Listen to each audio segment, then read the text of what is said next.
ভিডিওর শুরুতে দেখতে পাচ্ছ যে অনেক তাড়াহুড়ো করে গেটটা খুলছে। কেন এত তাড়াহুড়ো করে খুলতে হচ্ছে সেটা তো অবশ্যই বলবো।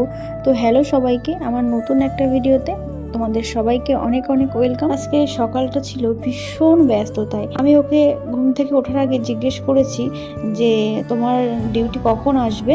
তো ও বলছে আজ ডিউটির দেরি করে আসবে, তুমি অত চাপ নিও না, আস্তে আস্তে কাজ করো। তো সেই মতো উঠতে আমার দেরি হয়ে গেছে, যেহেতু ডিউটি আসতে দেরি হবে।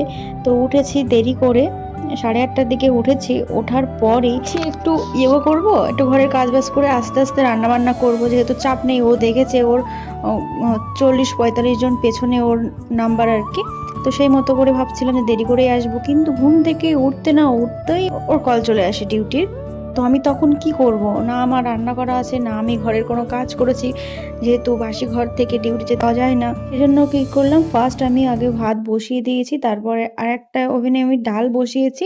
তো শুধু ভাত ডাল আর হচ্ছে একটা ভাজা দিলেই হবে না, ওকে ডিমের অমলেট করে দিয়েছিলাম, ভাজার মধ্যে ডিমের অমলেট। আর হচ্ছে তার মধ্যে ওর শুকনো খাবার থাকে, যেমন বাদাম ভেজে দিতে হয়, তারপরে ফ্রুটস কেটে দিতে হয়। সেই জন্য অনেকটা লেট হয়ে যায়। তাই ও কি করলো, যেহেতু আমি ইন্ডাকশন নিয়েছি, ইউজ করা কখনোই হয় না, যেহেতু ইন্ডাকশনের বাসনপত্র এখন আমার কাছে অনেকটাই কম, নামমাত্র একটা থেকে দুটো।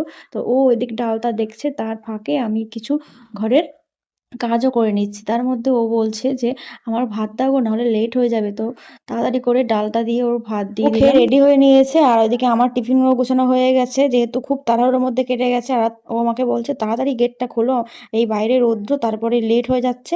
তার মধ্যে ও আমাকে বলছে দেখো তো পেছনের চাকাটায় হাওয়া আছে কিনা। আমি বললাম কই, না না তো। তারপর যেহেতু টিউবলেস বোঝা যাচ্ছে না, তারপর দোকানে গিয়ে দেখে না, সত্যি সত্যি হাওয়া কম, আর ওর মধ্যে পেরেক ঢুকেছিল।